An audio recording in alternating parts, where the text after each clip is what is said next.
Straight from South Africa. This is the strange and mysterious world with your hosts, Lee Stratum and William Collinson.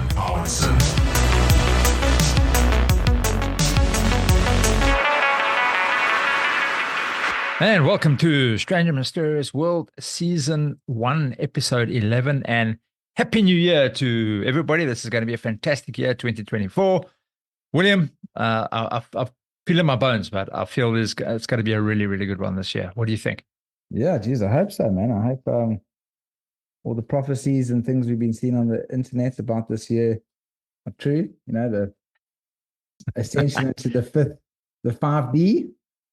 So yeah, well, let's see. Well, apparently, there's supposed to be alien. What's alien it? The disclosure, contacts, and all that kind of stuff's happening this year. So hopefully, let's hope it happens this year. Apparently, we ascended into the fifth dimension already. Well, I don't know. I've got a guy that actually knows a lot about that stuff. We'll have him on because I'm doing a documentary now. So I'm not going to give too much away because, but I'm going to be interviewing him, and okay. He was talking to me a lot about that kind of stuff. So I look forward to have him on. All right, Joe, we must definitely bring him on. And you were telling me with our Monroe Institute course that we're currently doing, the OBE course, the out-of-body experience. Apparently you experienced something quite lekker last week. Yes, so just for our listeners that don't know, that a few episodes back, we did a thing on out-of-body experiences, and me and Lee have got the gateway experience, and we've been doing that. We'll try and do it every night. I mean, sometimes I just don't get to it, but so I did have an interesting experience, like I explained on a few episodes ago, but just recently I had a really profound experience. I think it was on, if I can remember, we had a chat on Wednesday. So yeah, so I'm just this last Wednesday. Because I remember I did a lot of surfing. So, and usually like I was really tired. Like when I went to bed, I'm just trying to think of all the things that could have like helped it, you know? So I did like a lot of surfing. I probably surfed for like 4 hours or something, like 2 hours in the morning and 2 hours in the evening. So I was really tired when I went to bed. And what I did differently this time was that listening to the disc while going to bed, I just because there's a lot of times where he's not talking and there's just the binaural beats, that white noise going off. And there's no like it's just description of what to do or whatever, and so I'm just lying there, and usually this is where I fall asleep during the disc. So I thought I'm just going to practice like an out of body technique that I've learned from all of the other literature, and anybody wants to know what techniques we're talking about, go to the previous episode of out of body experiences. So I just thought, let me just practice one of these ones. So I did the visual one where you visualize objects around a room. And so I was lying there and I was visualizing, and nothing happened. I fell asleep, and then I woke up at 4 in the morning, or 3. I don't know if it was 4 or 3, but usually when I wake up at that time, I do like some breath work, and I meditate, and then I go back to bed because otherwise I just stay awake. So I did all of that, and this time when I went back to bed, I just did the visualization, the out of body technique of the visualization one. I fell asleep, but then I woke up in the middle of the night. Well, not wake up. I came out of my body, but the thing is that it doesn't, like, same with the last experience. Like when they describe the literature, it's like realer than real. They explain it like it's so profound that it changes your life forever. So like I don't think I'm having a proper full out of body experience. I think it's just more of a lucid dreaming.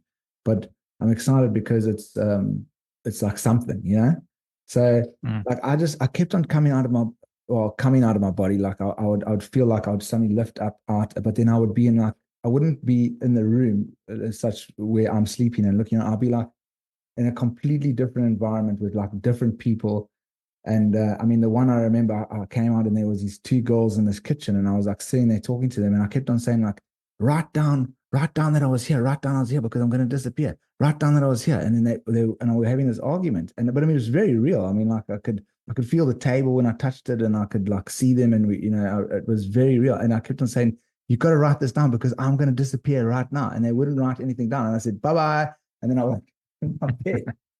But then every time, I mean, it would carry on going. I would be in different situations with different people, and like I would also be able to touch things and like feel it with my hands in that. Like I'd feel the sensation in my hands. And then I'd come back into the room, but every time I came back into my room that I was staying in, that because I was actually house sitting in my friend's house, I kept on looking at this window because there was all this light coming, and I would never know where I was. And I was like, oh my gosh, where am I? Am I in another out of body thing, or am I back normal to normal? And then I would slowly start thinking, okay, now I'm back in the room. And then I would try and fall asleep again. And then it would just happen again. I would just get this floating sensation on my body. And then I would just be in another like place talking to other people or wherever. And it kept on going. But then when I started coming out and like realizing, okay, I'm out again. But this time I wasn't getting that extreme, terrifying. Remember, I kept on saying every time it was happening, and the last time I'd get this absolute terror. And then I couldn't see anything, I couldn't move or whatever. But this time, like I kept on going into all of these different places and then coming back and then not realizing if I was in the room or not. And then, yes, and then when I went out, I actually remembered, like I was like, okay, I'm out now. Let me fly. And then I would actually start flying, and the sensation that I was getting was so amazing. It was like, when you're in a roller coaster and you get those butterflies in your stomach and everything. So it was very real. I was like flying, but I wasn't flying anywhere I knew. I was just flying over like this ocean, and I could see all of the patterns of the sand under the water and like the green like vegetation under the water, whatever. And it was so exciting. And then I'd try and dive into the water. I would just go straight down, and then but it was really like I was on a roller coaster. I'd get all the air blowing on me, and I'd feel the extreme like like butterflies in my stomach. And then as I hit the water, I would wake up. And then I kept on doing this. I'd come out again, and I'd be in like a room or something, and then I'd just be like, okay, I'm going to fly. And then I'd run and I'd dive through the wall, and I could feel the sensation of the wall going through me, and then I'd be out flying.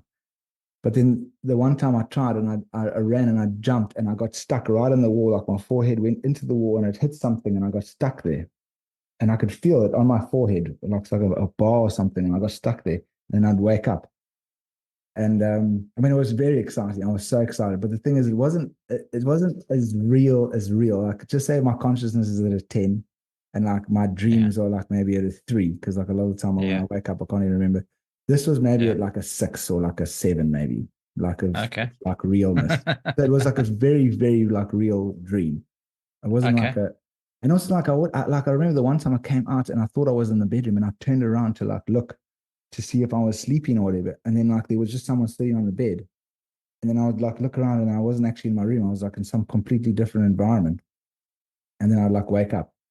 And then also the one time I came out and I was just floating, and it was the most amazing sensation of floating. But I wasn't like, I couldn't see anything or anything. It was just dark, but I was just floating, and it was the most beautiful sensation. It was like I don't know if it was definitely not like I was in water. It was like I don't know how to explain it, like an air, like I was just air, like just floating, but I was in a form. But I couldn't really recognize my form, but I was like something just floating, and and it was beautiful, and I was just like enjoying this floating sensation. And then after this happened for so much during the night, I actually started getting worried. I was like, oh my gosh, if this just carries on happening, I'm never going to sleep properly. Because I just kept on going and coming back and waking up and going and waking up. And then I was like, oh my gosh, I've got things to do tomorrow. I'm going to like, I don't know what's like, I'm going to be so tired tomorrow if I just don't get a proper night's sleep. And then after I thought that, then I just went to sleep and I slept the rest of the night. Okay. Yeah. Oh, that's pretty interesting, man. That's pretty cool. At least you got stuff happening to you, man. Yeah. The only thing that happens to me is I fall asleep with my headphones on, and then I wake up at 2 a.m. because my headphones are hurting my ears. And then I wake up again at 6 a.m. Nothing's happening on my side.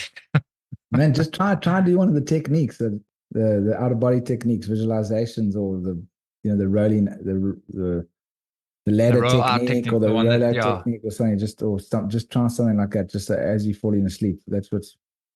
I mean, but then also I got so excited. Then I started doing it again, like every night since then, and nothing's happened again. So I don't know what. But I also haven't even been waking up in the middle of the night. Because that's also another technique that they describe as the wake back to bed technique, where there is a technique where you wake up in the middle of the night, you put your alarm on 3 o'clock in the morning, you wake up, stay awake for an hour, and then try and go back to bed and do a visualization. And then that's another.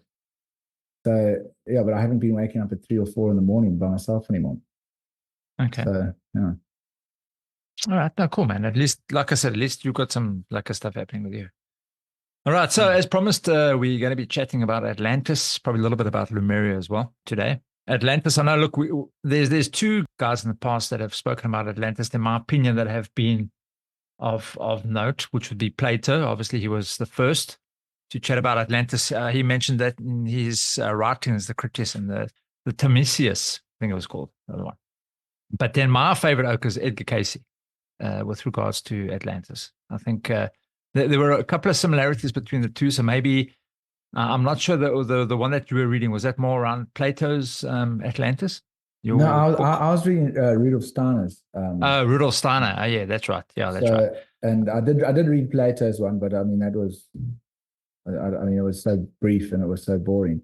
Like it just... Yeah.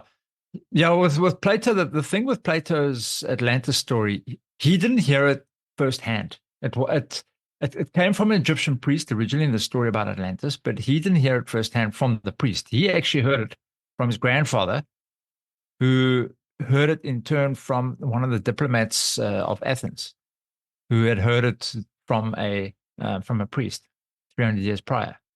Yeah. So look, so it's not really firsthand stuff, but be that as it may, the things that he said were actually pretty interesting. Atlantis apparently sank. So if you think Plato was around about 390 BC, roundabout, Atlantis sank 9,000 years prior to that, which means, we've always been going on about pre-civilizations.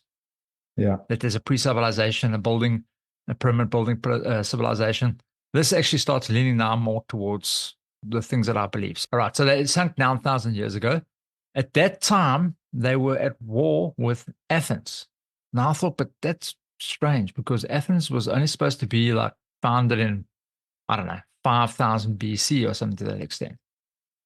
So this is going back 4,000 years, even prior to that, when Athens was at war with Atlantis. And Athens managed to push Atlantis back because I think they were invading. Now, if you think where Atlantis is and where Greece is in the Mediterranean, which means Atlantis must have been pretty close. So I know they say it's through the Straits of Gibraltar. I think where that's the Pillars of Hercules, where he apparently pushed the two mountains apart and created the Strait of Hercules. Now, it couldn't be too far beyond that. And in Plato's description of some of the animals, the exotic animals in Atlantis, one of the mentions is elephants. Where do you find abundant elephants? In Africa? I mean, elephants are massive in Africa. So my opinion then is Atlantis must have been very close to the Mediterranean and very close to the African continent.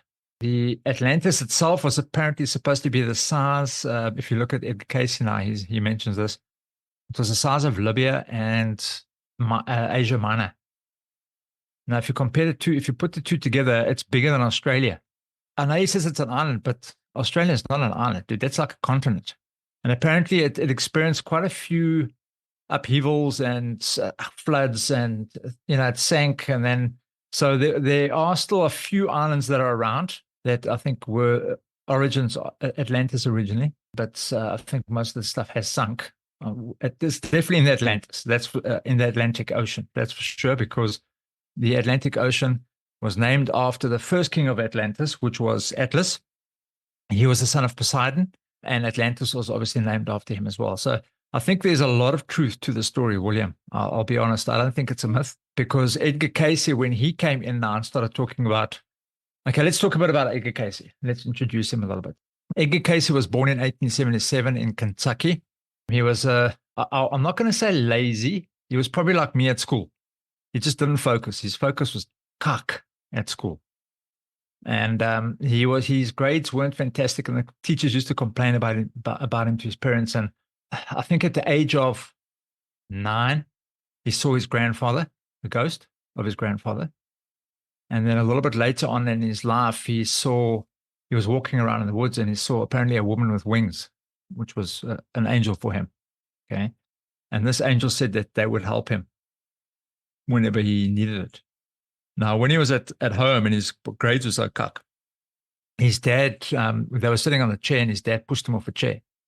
And when he landed on the floor, he actually heard the voice of the woman say to him, "Go to sleep and we will help you." So his dad obviously left, and he closed the book and he went to sleep on his book. He actually put his head down on the book and he went to sleep. And when he woke up, he and his dad came back. His dad questioned him about the book, and he actually knew everything that was in the book. So that, I mean, that's absolutely phenomenal. He said he could see every page in the book without even opening it. And this is actually how he studied for the rest of his life. He did this. This was the technique he used. And how amazing is that?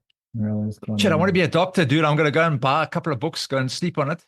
Could he learn like 6 books at a time? Or did you just have to do one a night? Hey, geez, can you imagine? I'd save myself so much money.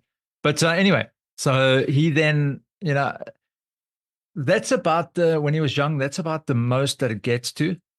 Nothing really much happens until he starts his working career. And I know he develops quite a bad case of laryngitis where he can't talk.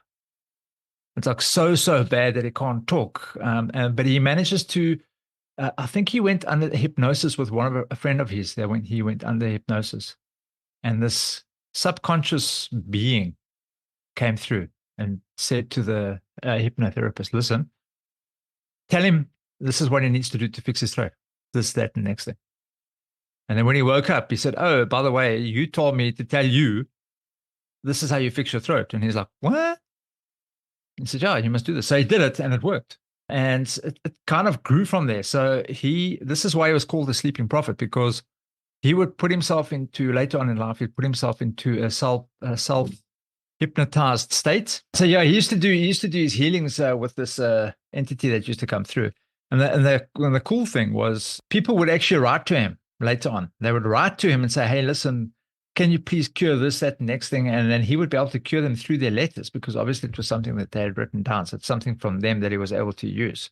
In the beginning, I thought, I don't know, this doesn't sound right, but there were so many reports of people that came through to say all the stuff that he did for them healed them.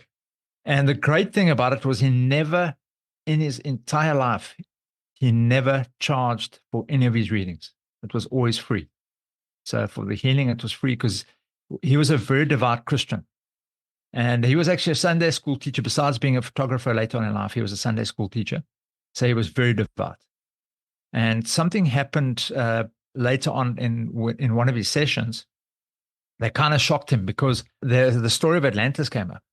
And I think he read something like 14,000 readings. And Atlantis came up and he spoke about reincarnation, or the entity, I can't say let's say the entity that was in him spoke about reincarnation and spoke about ancient civilizations. Now, as a Christian, he didn't believe that stuff.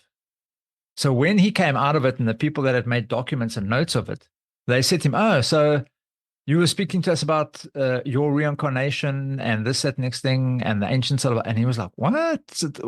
No, it can't be. So he was very dubious of whatever this thing that was talking. He was very worried. He actually lost, I think, his second child to some disease because he didn't cure. I think he was too worried to take on whatever this entity was saying to believe. I think he got too worried in case he committed murder of some sorts, like he would give somebody information and say, okay, you need to do this, that, next thing, and this person dies, then he's got murder on his shoulders. And he was like terrified of that, absolutely terrified of that. But when his wife got cancer, he managed to do this whole thing again, and he came through, the entity came through and told him how to heal his wife, which he did, and it worked. This thing that was in him obviously knew what it was doing and knew the past, and it was true. The stuff that was going on in his life and the things he was doing was actually true. So now if we go back to Atlantis with his start of his stories, I find it fascinating because one of the things that he mentions is, that there were 2 continents, extra continents, Lumeria as well, and Atlantis. Now, Lumeria was situated in the Pacific. That there was something like 500,000 years ago. Lumeria came into, the Lumerians were running around on that continent. The Atlanteans only came in 250,000 years ago. So Lumeria was there way before Atlantis. Now, in Lumeria, they talk about giants that exist on Lumeria. Giants had 6 fingers, 6 toes. They range between 10, 12 feet, which is between 3 and 4 meters in height. Now, where else do we see that? If you go to the giants of Goth in the Bible, which Goliath was one of them, Goliath was said to have 6 fingers and 6 toes. There are giants throughout the Pacific Rim where you've got these depictions on walls, wall carvings, 6 toes and 6 fingers. This is not just a story, dude. There's something there. And I don't think this is a made-up story. I think there is truth to this. Now, what I was saying about Atlantis now. So apparently there were these spirit beings that came through to Atlantis, and they took on physical form, but they got trapped in physical form. And they were androgynous. Do you know what androgynous is? It's like when you both sexes in one. Yes, correct. Yeah. Okay. Alistair Crowley. Yeah. Now, apparently people at that time, so sex wasn't a thing. I mean, when you decided to have your children, you would just make it happen. It was later on when the sons of there were two factions on Atlantis. There's a group called the Sons of Belial and another group called the Children of the One, the Law of One, the Children of the Law of One. Okay, which I think we've actually heard the stories about the Law of One. There's a whole big thing which we'll do another podcast on that. But the Children of Belial, the Belial is actually a word in Hebrew which means evil. Do you remember we actually the last podcast we spoke about the dude with his donkey? He was that evil prophet. Yeah. Yeah, his name was Belial. So he was the wicked prophet. So anyway, these sons were the wicked sons, and they were technology driven. Atlantis apparently in those days had this massive crystal, which they got from Lumeria, and it controlled everything in the city. Everything from electricity, because apparently they had electricity very similar to what we have currently today, but I think it was more on what Nikola Tesla had brought through in his times, with free electricity. They were using crystals for that. They were using crystals to literally for everything. For travel, they were able to move around in these craft. This is also the reasons why you'll see these similar cultures around the world, because they were easily able to get to the different continents and mix culturally. But the sons of the technology sons, the sons of Belial, they decided to stuff around and they manipulated the weather, like what they're doing today with HARP in America. They stuffed around so much that it caused massive storms, and this is actually what landed up flooding Atlantis. Now, the androgyny thing, just going back to that quickly, they eventually separated and they became male and female. Now, I find that interesting because in the Bible, if you look at Adam and Eve, Adam was alone. Adam was on his own for many, many hundreds of years. 1,000 years is a day in God's workings, but it could be a lot longer. But anyway, so he was alone for hundreds of years. I know, and you know, as a male, when you hit the age of 11 through to probably the age of about 40, procreation is quite a relevant thing. So you are wanting to have sex often, especially when you're young. It's just one of those. It's one of those natural tendencies. You're trying to politely or like PC say that you're just horny all the time. Yeah, you just horny all the time. Yeah. I don't want to say, but yeah. Now, Adam must have been horny all the time. Can you imagine living 300 years and you ever had a woman? Hey? So he said ends at 40. No, but remember, he lived for 900 years. So I'm trying to put it into context. So 300 years in, he's like, geez, and then obviously God felt sorry for him and said, hey, no, all right, let's make a partner for you. And then Eve came from him. He's busy just dry humping trees in the garden, like he's just walking around. Well, apparently they tested out a couple of the things, and none of them were suitable. So they landed up pulling. Gee, that's pulling nice, Eve from him. But anyway, so that's the androgyny thing. I think Adam was actually androgynous, and Eve was pulled from him, which is what it says in the Bible. Eve came from him. Although it says it's a rib, I think they got that a bit of a misunderstanding. But yeah, he was androgynous, and there you go. That's how Eve popped around, came from him.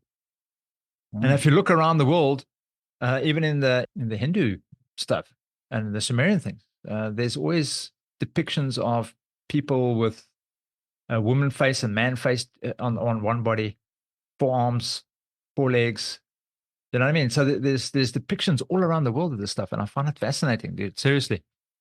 So honestly, Atlantis existed. I think it without a doubt. I know. Look, I know Atlantis was huge with gold and silver, and there was something called orichalcate or some weird. It was a zinc copper mix, which had plenty of this apparently, and they used to build these cities out of these things.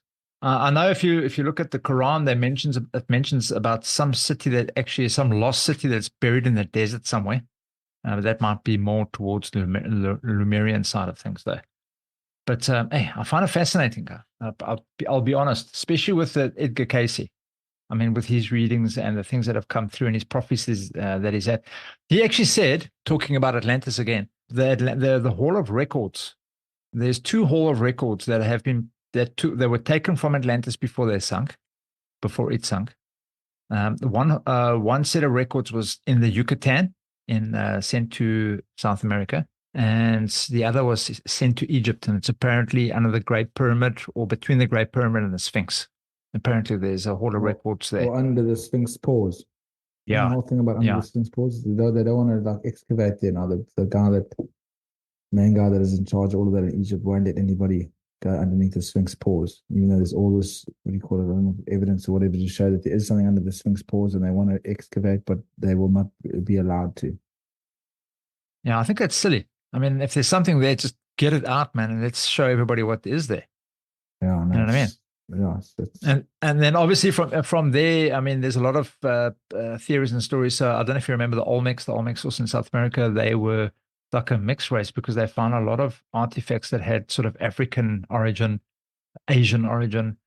But apparently the Olmecs were there prior to the Mayans, which were there prior to the Aztecs. So it goes way back. So I think remnants of Atlantis managed to land up in South America, and this is also why you had all these pyramids that were being built and similar things around the world. I do think remnants landed up in South America. I think remnants landed up in Egypt, some around Asia, and then obviously the remnants from Lumeria were coming in through from India and all those other places. So I definitely think these two continents existed, and I definitely think we had our origins more than likely coming in from this side, from these two.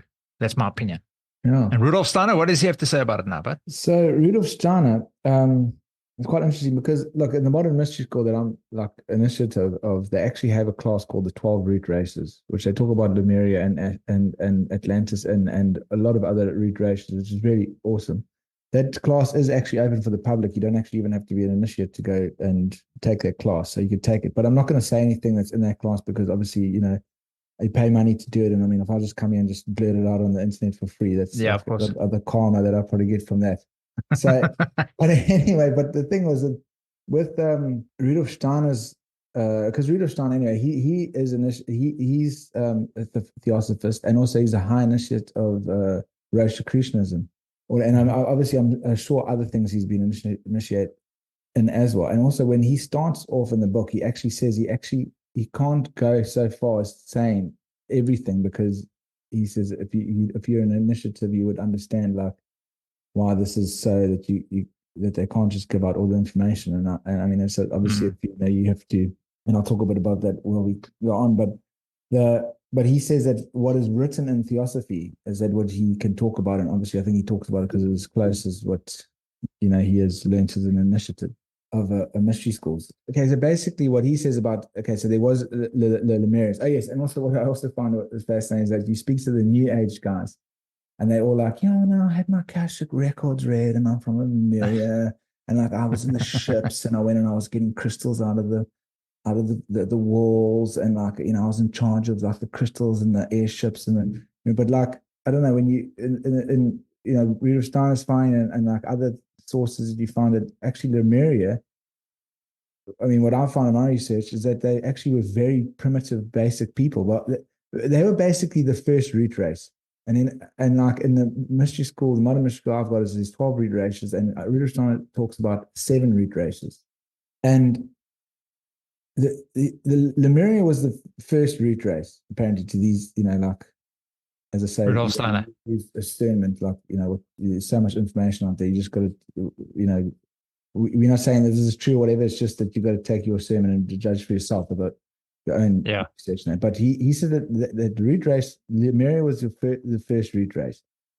And basically the veil with humans, then there was no veil. So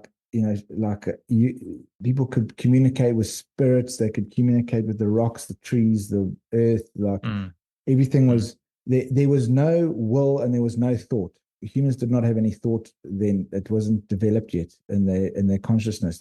Everything was just guided by the will of the plants, the animals, and these higher beings. And also everything was telepathic. And they could make certain noises just to describe pain or like happiness or whatever, but most of it was just like a thought transfer of images and stuff like that. And everything was based on a memory of some sort, but not in he says it must be confused with an instinct as like animals, but it was like some memory, but he doesn't really go into much about how the memory works or whatever, but it's I don't know if it's guided from where they came from, or I don't know, but some kind of instinct, but he says it's not as like animal instinct is. And he says that so that and the children had to be hardened, like in the community, like they had to go through severe like schools of pain and endurance and like kind of suffering to toughen them up, because they weren't actually helpful in the community or whatever, or if they could not face extreme danger and pain. And the women were also like hardened in a similar sort of way. But and then he says that evil actually came from women, because once their consciousness started developing, and this is like in the third root race, so it became Atlantis after the Atlanteans came from the Lemurians, and then the consciousness started developing a little bit further, and they started getting into their consciousness thought. So the concept of thought or planning or like logic only started really developing in the third sub-root race from the Atlanteans was the Momohals. And as in just to tell you where Steiner's getting this information, he's getting it from the Akashic records, which he says that, and he actually has a book where he describes how to access the Akashic records, how to get there, which I'm excited to read. But it's funny about the Akashic records, because a lot of the New Age people, they're all like, yeah, the Akashic records, like, I can do it and whatever and whatnot. But then in some mystery schools, they say that that's a lot of bullshit. There's no way, and there's not a chance you can access the Akashic records. There's no way of getting that information. It's like banned. There's no way. So that they but I don't know which is right or which is wrong. But maybe if they can't, and they're accessing some kind of form of information somewhere, maybe it's not the Akashic records and something else. But anyway, Steiner describes it as the Akashic records. Also, another interesting thing about Rudolf Steiner, he actually started the Waldorf school. I went to a Waldorf school after, I got expelled from 2 schools, and that was the only school that would step at the end. And it was always sort of like this, like a school for like special kids, special needs. But it's like a German. It's a German school. Well, no, they don't speak German, but it's like it's just a free thinking school. He developed it, and like our holistic thoughts, physical, mental, spiritual, playful. Yes, but I mean, we did a lot of science and but I mean, we do science for like most of the day instead of like one subject for like a term, and then we do maths for most of most of the day for like another term, and we keep on changing like that. Apparently, the Waldorf schools you can tell me this because you were there, but apparently the Waldorf schools, there was supposed to be a balance. Like with normal schools, you go in, you start at 7:30 in Joburg. If you're in Joburg, in Durban, I think it's probably 8 o'clock. But you start at 7:30, you finish at 1:30. You have your 2 breaks in between of 15 minutes each. You get schlepped off to each class. Yeah, you're doing maths, then you're doing science, then you're doing biology, then you're doing English, then you're doing Afrikaans, then the home economics, whatever it is what you're doing.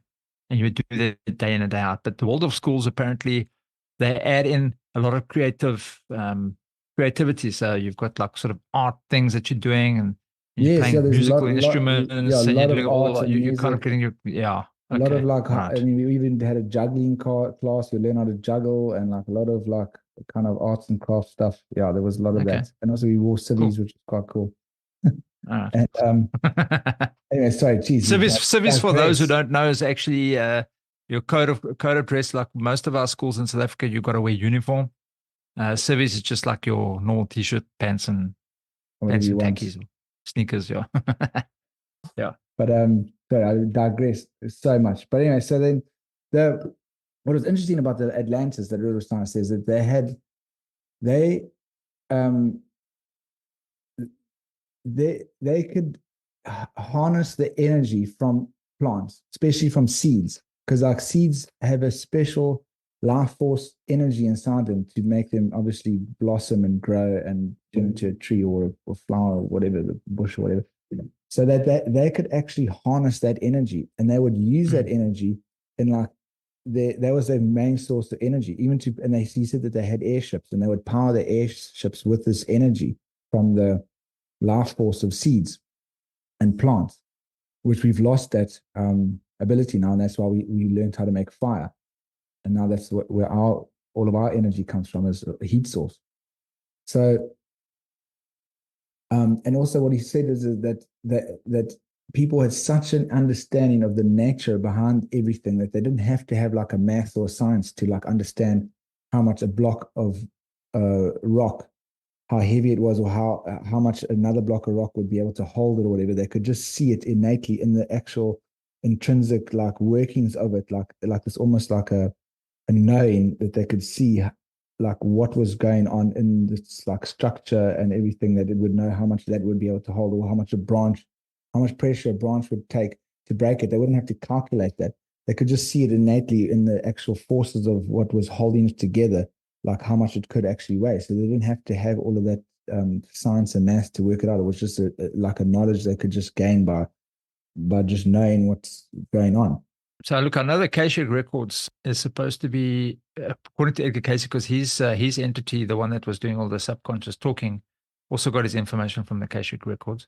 Apparently, it's actually in the dream world, the subconscious world, and that everything in the universe is connected in the subconscious world. Everything that has some sort of thought is connected in the subconscious world, and this is why we are able to move around freely in the dream world, and you're able to do anything and see anything and talk to anything. You're going to talk to a dog, your dog can probably chat to you in the dream world.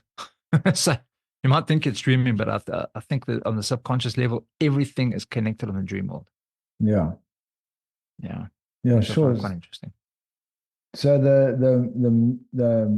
Manus was the next subrace, along with the Aryans, and this is where The Manus, that sounds Polynesian.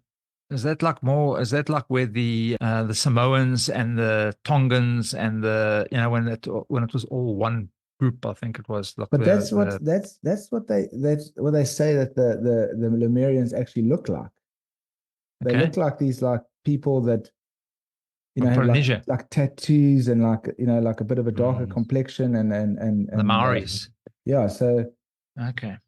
so the Manus were the next sub root race, and that's where fire and religion. This is where the veil started like leaving, and this is where they became completely like logical and thought. Their organ of thought like grew to such a size that their veil wasn't so thin anymore, and then they didn't have all their psychic abilities, and it was only a few that actually had that, and those would become like the people that were the rulers of the world, because everybody had to find out everything about Earth and their experience just through the five senses. So they had to piece everything together just with their five senses, and they didn't have this communication from other higher beings guiding them and directing them in how the world worked in that. And before that, everybody knew that there was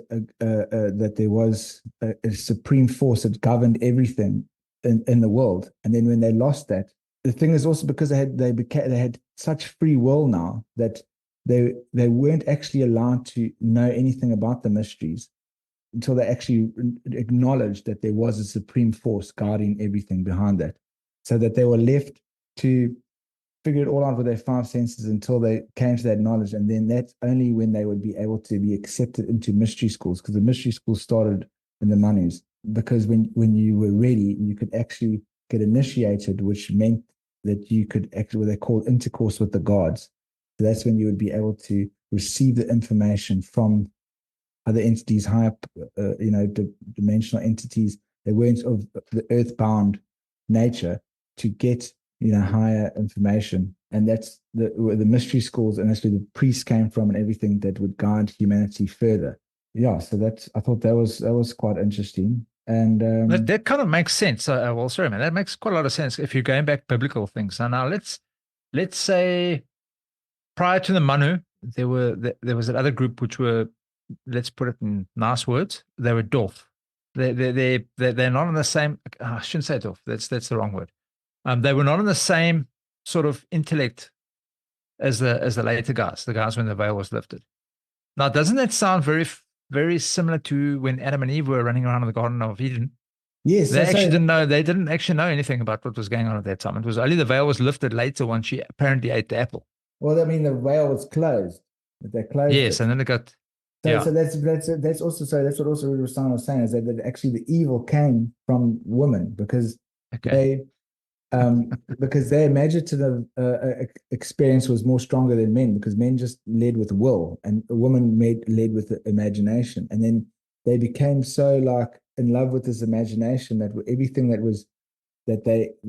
they got attracted to, or like felt, because also feelings started becoming more intense. And then what they felt that they enjoyed or liked or got attracted to, that was good, and anything other than that was evil.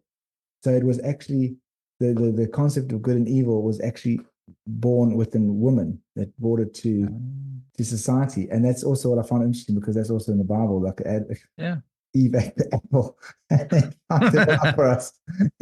So the apple sounds like, which I've always believed, sounds like some sort of information. So she didn't eat an apple, obviously. I mean, that's just the stupid thing. That's just the got that knowledge. She took something in, which is knowledge and understanding, and then she went and passed it to Adam, and then he kind of, and that's why the eyes were open, because they started understanding the world around them, where previously they didn't. In a way, I don't know. It's a bit hard to explain, but I think that that's very possible where the idea of Adam and Eve came from. Just a very shortened version of it. Yeah, exactly. And then what also I found interesting is he goes on a lot about the absolute significance of like the masculine and feminine energy, like how it's both very divine in its own way, and like actually nothing in nature or humanity can't work without the balance of it. And when I say balance, it doesn't mean like 50-50%. Like with us, like apparently the soul is a 50-50%, like it's you want to say androgynous or whatever, but then when you're in a body, it's like 70. If you're in a male body, 70% male and 30% female. So that's the balance. When you talk about balance, not 50-50. So, but it's all of this in nature has to have this right balance. That's why it's just so irritating nowadays with this whole concept of like, you know what I'm talking about, like with sure. It's like it's so perverted. It's just all about like, who you want to bone. That's the preference of what you are now. So like, and I don't actually have an understanding of like how important the masculine and feminine energy together is in this world, and how it actually is such an important thing about guarding all forces in nature and everything. And now we've come with this perverted idea of it and just fuck it all up. Does he mention anything about the androgynous beings? He does. He says that before with the Lemurians, it actually started, with androgyny. There were androgyny beings. Yeah, that's right. They just start like that. And then obviously, it's so weird because it says that the bodies we were actually plastic, and then the moon came from the earth and the sun came from the earth. I mean, I don't know how that works, or like what kind of, I mean, because also what's very important is it actually starts off with the book. He says that everybody like goes, everybody that's doing archaeology and everything and trying to find out things, we're doing it all with our five senses. And he says it only can take us a certain amount, and it's actually quite useless, because well, not useless, but he says it's like, I don't think it take us so far, but if Limited. we want to really know the truth, and I've said this before on another program before you read this book, is that you have to go into the divine and get the answers from like beyond the veil and the Akashic records and whatever. And that's, but then he says, but you must be careful because it is not always correct. He says that. He says it's not always correct. Getting that information from outside of our normal realms of consciousness, but it is more correct and more accurate than what we are trying to do with our five senses, trying to figure out, what happened, who built the pyramids, who built that, he says that it is more accurate than that, but you must be careful because it's not always so accurate. And I also find that because when I see psychics and that, a lot of the time, like, a lot of the stuff they tell me doesn't happen or doesn't come true or whatever, but, some stuff is correct. And so it's like also like how you interpret it, like how the information comes through, whatever.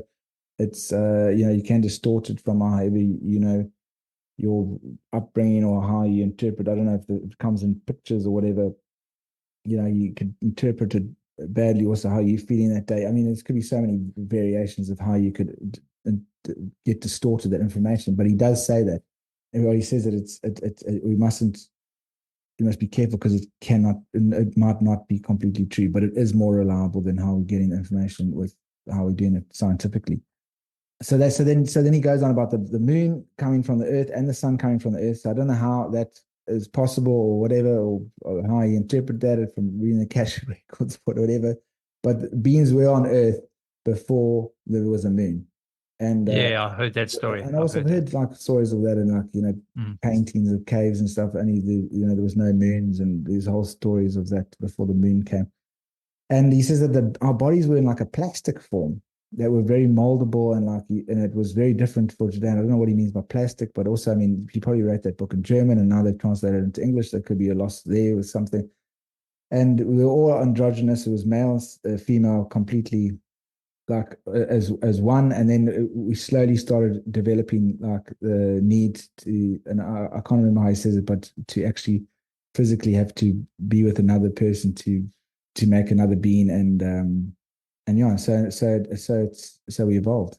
Yeah, I think if I remember with Edgar Cayce, he said it was a bit of a punishment because coming from spiritual beings, we are one of our goals on Earth, and the reason why we're here, because obviously reincarnation is one important part of his beliefs, or especially from the subconscious entity, is that reincarnation exists, and that we have a contract as human beings to come to Earth in the physical form to experience the physical issues and pleasures and to work through certain karmas, if that makes sense. Karma wasn't the word that he used, but to work through certain projects and to increase your understanding and your learnings. Because remember the third dimension, which is where we are now, is one of the lower dimensions there. Yeah. Because from here you then move up to the fourth and the fifth and the sixth and it keeps going up. But we under a contract and we had to learn. And once you've learned what you need to learn, then you'll move on. But if you haven't, you come back and you keep coming back until you've actually learned what you need to learn. So I think you've got to experience the life that you're in with all the stuff that you've got to do. And I don't think it's a case of just learn this and then you're done. I think there's a lot of things that we have to do. And we're under contract to do it in these physical forms before we move on. Yeah. Yeah, sure. But this is also why I love Edgar Cayce, because his clairvoyant stuff, seeing things in the future, which we will definitely have a podcast later with Edgar Cayce's other stuff. But with regarding to Atlantis, the things that he was saying were so specific. And although the scientific community have written it off as it's just a myth. Like we said in the previous podcast, Troy was a myth until they figured it out. Until they found Troy. Everything that they think are myths are actually true stories. And we've discussed this as well about ancient civilizations or pre-civilizations that had technologies that were way beyond what your Bronze Age tools guys were using. I mean, you know what I mean? You guys were using copper axes and wooden this and ivory handles with that. But yet there were buildings there that we can't even replicate today with the technology that we had. Yeah, exactly. But I mean, so there's ancient stuff that obviously from Lumeria, obviously, and it's depicted all around the world, all around. Yeah, and also it's funny with the Plato thing, because I also read that book, that the priest and whatever, and the priest came to that guy that I think it was Plato's uncle or whatever, and the priest said, you guys are like children because you actually don't know anything about your existence, because there's been so many more existence before this that it just keeps on getting further and further back, extinguished by cataclysms of fire, water, and whatever, and it keeps on happening over and over again. And that's why we keep on coming out like children, because we can never ever know what is really going on, what's in our past or whatever, and it's going to keep on happening. This is what the priest said. This is in Plato's writing, and then he starts talking about Atlantis, how that sunk and whatever.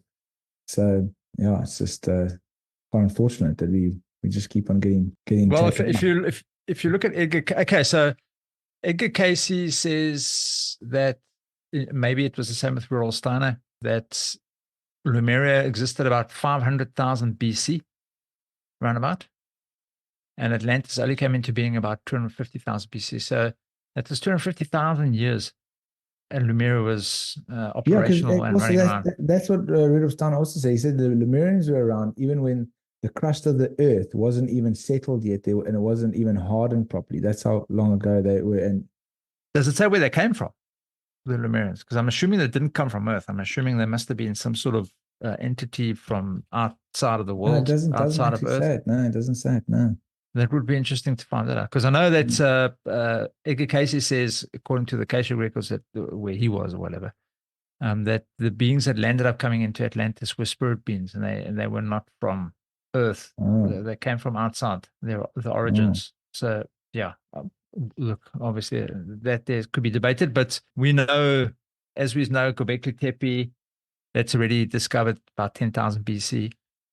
We know that there was some sort of deluge or some massive issue that happened, which was the Younger Dryas. That was 12,500 BC, which is when Atlantis apparently is supposed to have sunk. So I don't know. There's a lot there. There's a lot to kind of take in. Different stories about Atlantis, kind of, but similar in a way.